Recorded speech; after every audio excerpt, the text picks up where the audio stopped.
Hello, welcome back to the channel. It is Coach Nick, and I'm very happy to be here. I know it's been a minute since we had some long form content, but we're working on getting that figured out, streamlining that process a bit. I spend a good amount of time in my community doing things as well, and I wouldn't trade that for the world. So it's kind of how it is, and we got to work on doing all of these different things at once here if I want to do this chess movement thing, right? I'm just taking to heart what Gotham Chess really said and working on applying it in my own fun, unique way. Without further ado, let's get into the video. In this video, I kind of wanted to cover the Zwischenzug, the art of the Zwischenzug, the in-between move. It is German, but in English we call it the in-between move. Now, what does that really mean? Well, that means that you kind of got to gain some tempo, some initiative in some way, shape, or form.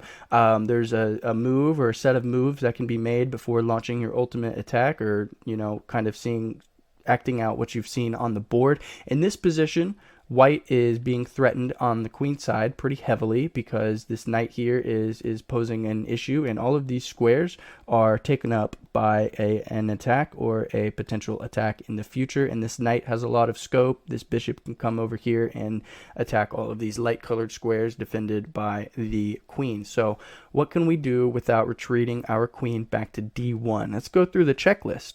Checks, captures, attacks.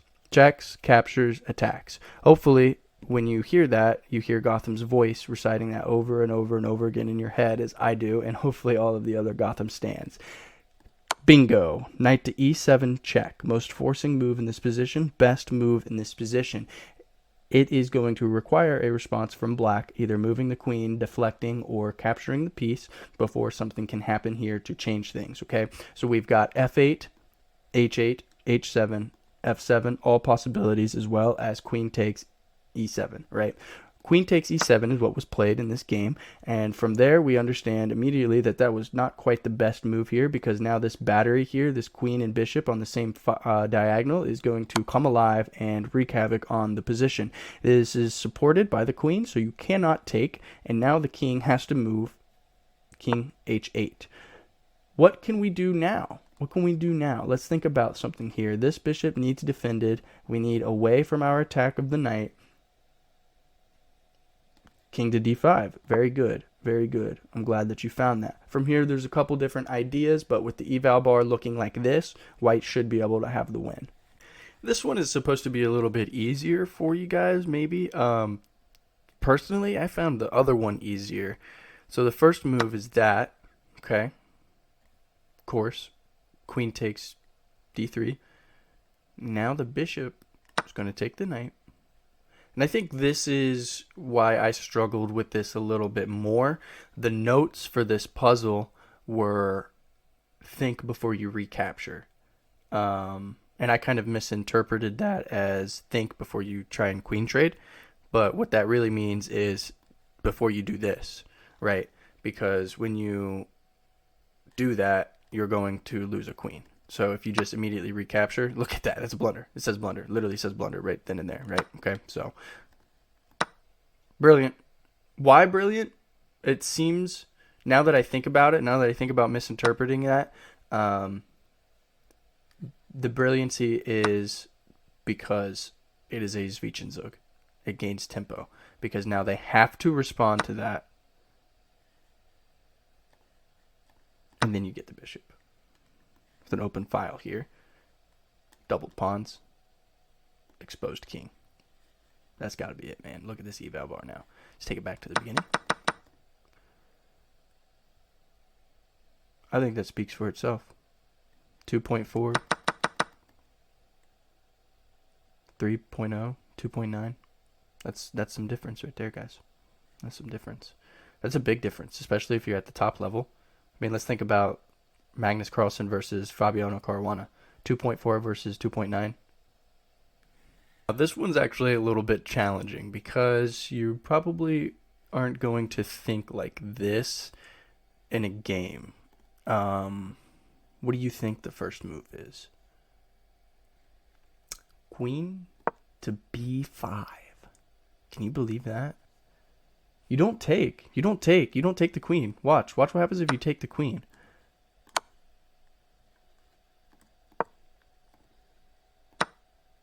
Now white has a rook and bishop in an endgame. against the rook. Up a whole piece. And now it's just these pawns are going to slowly fall off the board for black. This is just looking like some pretty good stuff here for white. So black isn't going to play like that, right? Instead, they take down here. Then you take the rook on a7, takes pawn on a2.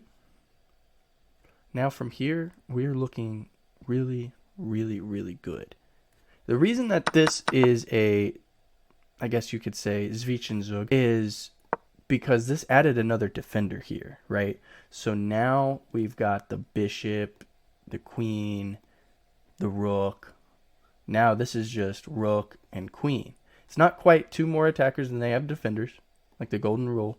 However, it is close enough. It is very close enough, and it prompts an immediate response from black. Checks, captures, attacks. This is an attack, threatening a really, really, really important capture. Because this bishop pins the rook to the queen. Remember, the bishops have laser vision. They're lasers. They're long-range pieces. Very interesting. Let me know how long it took you to solve that one on your own. If you made it to this part of the video, then you are a real one, and I deeply, deeply appreciate you for my retention on YouTube. I guess you might be curious about this medal that I'm wearing. I did not win or even podium on a chess tournament. It's actually completely unrelated to chess. However, in a way, maybe it is because of my community involvement.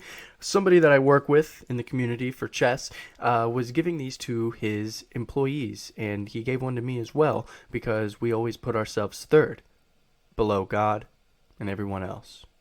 I really like that, and that's kind of where I'm at. So please enjoy this little montage of my Christmas initiative that I'm very proud of, and you know, it took a lot, and I was actually partnered with Chess Kid as well, and these kids got free premium memberships.